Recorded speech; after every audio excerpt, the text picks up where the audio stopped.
ውድና የተከበራችሁ እንዴት ናችሁ? እኔ ዳኒ አልሐምዱሊላህ። ትናንትና እንግዲህ አብርሽን ሰርፕራይዝ አድርገውታልኝ። አብርሽን በጣም ደስተኛ ሆኗልኝ። እኛ የምንፈልግ እንግዲህ የአብርሽንና የሩታን ደስታ ነው። ብዙ ሰዎች እንግዲህ ያልተባለ ነገር እያሉ ነው። እኛ የፈለጋችሁትን በሉ ማለት ነው። እኛ ከሌለን ባዶ ብላለች ማለት ነው ቆንጅት። በነገራችን ላይ አብርሽና ሩታ አንድ ላይ ሲሆኑ እንዴት እንደሚያምሩ ማለት ነው። አይላቪው ሙጭጭ ማለት በቃ እንደዚህ ነው። እና ብዙ ሰዎች ደግሞ ምን ይላሉ? አብርሽ እኮ ከሄርሜላ ጋር ነው የሚያምር። አብርሽማ የሚያምር እኮ ውበት የሚጨምርበት ከሄርሜላ ጋር ነው። እስቲ ያቸው ውበታቸው በቃ መንታ እኮ ነው የሚመስሉ ማለት ነው። መንታ ወይኔ አቀማመጣቸው፣ ወይኔ አብርሽማ ማለት ነው።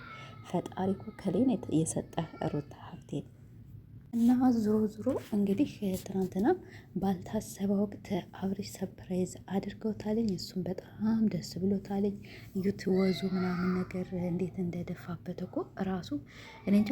እኔ እንደዚህ 500 ሺህ ያቺ ውሽሜት ነበር የምታከብርለት የመሰለኝ ማለት ነው። ለካም እነ ቢኒ እነ ፈረንጁ እነ ማነው ስሙ ይሄ ቀዩ ልጅ ስሙ ብዙም አይገባኝም። ማን ኢንተርመንት እዩ ኢንተርሜት ነው መሰለኝ የሚባልና እንደገና ደግሞ እነዩ ሆነው እንግዲህ በጣም ደስ ብሏቸው በሁለት በሚቀጥል ደግሞ በቃ በነገራችን ላይ አብርሽ ይሄን 500 ሺህ ያመጣው ሩታ ተሰድባ ነው።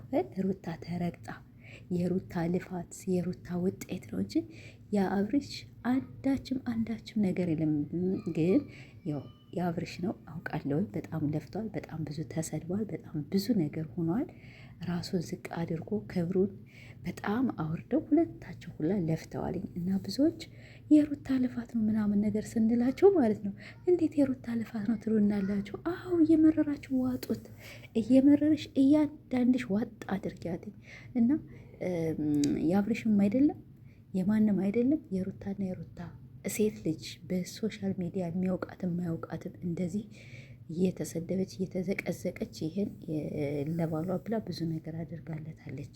እና አብርሽ ያው እንኳን ደስ አለ። ትናንትና በጣም ደስተኛ ሆናል። ሁለተኛ ደግሞ የሱቅ ባለቤትም ሆናል። አንተ እናቴ 400 ስትገባ 300 ስትገባ አሁን ደግሞ 600 ሺህ ስትገባ በቃ በየአመቱ ትቀበላለህና ያው አዲስ አበባ በሙሉ አንተን ታረገዋለህ። እና ስለዚህ የልፋትህ ዋጋ ነው። በጣም አንተም ዝምተኛ ነህ። በጣም ትዕግስት አለህ። በነገራችን ላይ አብርሽና ሩታ እኔ ትዕግስታቸውን ሳላደንቅላቸው አላልፍም። አንድ ሰው ማለት ነው በዚች የምንኖርባት ምድር ላይ ምንም አይኖራችሁ ትዕግስት ካላችሁ ግን የትም ትደርሳላችሁ። እና ሁለቶች አብርሽም ሩታም ትዕግስት አላቸው ማለት ነው። እና የትዕግስታቸው ሁሌ በጣም ማደንቅላቸው። እኔ ስለመልካቸውም ስለምናቸውም ብዙም እንትን አይለኝም ማለት ነው። ግን ከሩታም ከአብርሽም በጣም ወድላቸው ይቺ ሁለቷ ትዕግስታቸውን ለሰው ያላቸው ክብር እና ብዙዎች አሁን በቃ ሩታ ወይ በቁንጅናዋ ያደንቋታል፣ በቁንጅናዋ ምናምን ነገር ይወዷታል ማለት ነው። የሰው ልጅ ቁንጅና ረጋፊ ነው። የሰው ልጅ ስትወዱለት እኔ አንድ ኮንፊደንስ እወዳለሁ ከሰው ልጅ። ሁለተኛ ደግሞ ትዕግስታቸውን ወይኔ ያ ረቢ አላህ አድለን። የታደለ ሰው እኮ ይችን ትዕግስት ለስንት ሰው መርጦ ፈጣሪ የሚሰጥ ማለት ነው። እና በርቶልን። አሁንም ደግሞ 1 ሚሊዮን ገብተህ እናይሃለን። ትናንትና በጣም ደስተኛ ሆነ ከዚች ቆንጅዬ ሚስትህ ጋር ውበትህ እንደዚህ አምሮብህ እና አሁን እንግዲህ በሚቀጥለው ከሩታ ጋር ሆነህ ጥሩ ነገር እንደምታመጣልን እንጃ። ወደ ሌላ ሰው አትሄድ፣ እንዲሁ ከሄርሜላ ጋር አብረሽ እንዳትመለስና እኔ ትናንትና ውሽሚት ትመጣለች ታበላሸዋለች ብዬ በስቀቀን ነበር ያየሁትና አልሐምዱሊላህ አልመጣችም። እና ሩታዬ የኔ ልዕልት ይመችሽ፣ የባሏ ንግስት፣ የልዑሌ እናት፣ የሸጋ ሀብቴ ልጅ በጣም ጎበዝ ነሽ፣ ጠንከሪ። አሁንም አንቺም ወደፊት 400 ሺህ ትገቢያለሽ። ይሄ ማለት የጥንካሬሽና የሰራሽበት የልፋትሽ ዋጋ ስለሆነ ይገባሻል ማለት ነው። አብርሃም ታደሰ ቢሆን ይገባሃል። በጣም ብዙ ነገር ሆነሃል። በጣም ብዙ ተሰድበሃል። የሀገሮችህ ልጆች ለማሳደግ ያልሆነው ነገር የለም። በጣም ዝቅ ብለህ ይሄ ምንድነው ወጣቱን ለማነሳሳት ያለ ጥረት። ኦኬ የምትሰራው ስራ እኮ ብዙም ላንደሰትበት እንችላለን። ግን እኔ ብዙ ሰው ተደሰት አልተዳሰት አይደለም ዋናው ይሄ የሚሰሩትን ስራ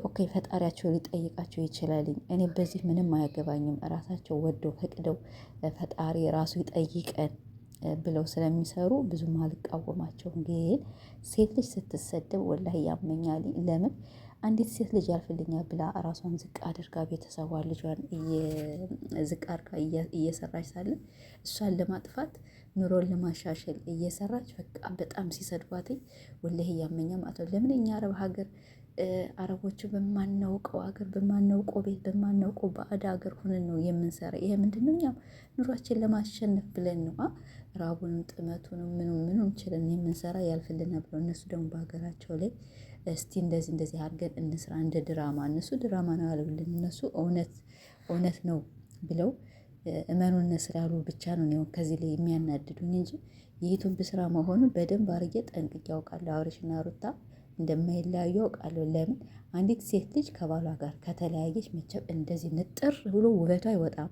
እና ከጎኗ ባሏ ስለሚያበረታታት በቃ ሁሉ ነገር ስላላት ለዚያ ነው ሩታ በጣም ሁሌ ደስተኛ ሁሌ ማታችን ይች ልጅማ በቃ ባሏ አለ።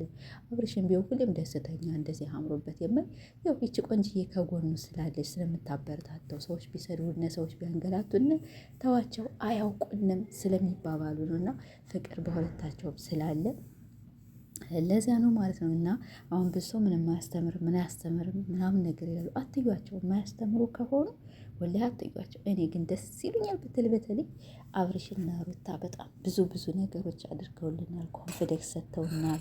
ትዕግስት ተምረናልኝ። ስራ እንዴት እንደሚሰራ አስተምረዋልኝ። የሚሰራው ስራ ኦኬ ዝቅ ያለ ነው የወረደ ነው። እሱን ላልደግፍ እችላለሁ። ግን ቢሆንም ራሳቸውን የሆነ ክብራቸውን የማይነካ ነገር ምናምን ነገር ቢሰሩ ለእነሱ እንኳ ክብር ዋው! እኔ እንጃ ክብሬን አንድ ሰው ሲነካብኝ በነገራችን ላይ አልወድም። እና አብርሽም ሩታም ክብራቸውን ዝቅ ሳታደርጉ አሁንም ለኛ ፈታ ዘና የሚል ቪዲዮ እንደምታመጡ እርግጠኛ ነኝ። ያው ትናንትና ደስ ስላለ በጣም ደስ ብሎኛል። የለፋህበት ዋጋ ነው። ግን ኬኪቷ አንሳለች ማለት ነው። በትልቅ ድግስ ደግሞ ራስህ ደግሰህ ያው እንደማይህ ተስፋ አደርጋለሁ። እና ሩታ ሀብቴ ደግሞ እንኳን ደስ አለሽ። ይሄ ልፋት 500 ሺህ ያንቺ ነው። በጣም ብዙ ተሰድበሽበታል። በጣም ብዙ ነገር ታብለሽበታል። ክብርሽን ዝቅ ተደርገሽበታልኝ እና አሁንም ከባልሽ ጋር 1 ሚሊዮን እንደምትገቡ ተስፋ አደርጋለሁ። ያው ስሩ፣ ጠንክሩ። ወላሂ በጣም ለብዙ ሰዎች ወጣቶች የስራ እድል እየፈጠራችሁ ነው። እነዛም ብዙ ሰዎች እንዴት ነው የስራ እድል የሚከፍቱ? እነዚህ ዝሙት አስተማሪ ምናምን ዝሙት ቢያስተምሩ ኑሮ እስካሁን መንግስትም የሀገራቸው እንትንም አንገታቸውና ጆሯቸውን ያንጠለጥሉ ነበር። ስለዚህ እነሱ በቃ ከቢሮም ሆነ ከመንግስትም ሆነ በቃ ተሰጥቷቸዋል እንትን ማለት ነው። ለምን የዩቱብ ቪዲዮ እንደሚሰሩ። ስለዚህ የዝሙት ቢሆን መንግስት እኔ እንደኔ ሀሳብ አዎ መንግስት የሀገራቸው ክልል የሆነ ቢሮ ምናምን አለ አይደለም እና ስለዚህ የሀገሩ ራሱ ክልሉ ምናምን ነገር ዝም የሚላቸውን ፖሊስ ምናምን ነገር ማንም ዝም የሚላቸው ነገር የለም። ስለዚህ እነሱ ጠንቅቀውና ያው የሆነ ወረቀት ምናምን ነገር የሚወጣል እነሱ ስላወጡ ይሆናል። እና በርቱልን። እንግዲህ 2 እንቁዎች ግን ባትለያዩ በቃ የሆነ ሩታን ሲሰድቧት እኔ እንጃ ወላሂ በጣም ነው የሚያመኝ ማለት በጣም እኔ ሄርሜላንም ቢሆን አትስደቧት። እኔ ራሴ አልሳደብ ሄርሜላ ማለት ነው። ለምን ያው የሀብታም ልጅ ብትሆን ከዚህ ሶሻል ሚዲያ ክብሯን ዝቅ አድርጋ ትሰራም ነበር። እናሷም ለስራ ነው የመጣች። አብርሃም ታደሰ ደግሞ ሩታዬን አታስረግጣት። እና በሌላ ቪዲዮ እስከምንገናኝ ድረስ ደህና ቆዩልን። እንግዲህ በድጋሚ እንኳን ደስ አላችሁ ብያለሁ። 2 እንቁዎች የሚዲያ መሪዎች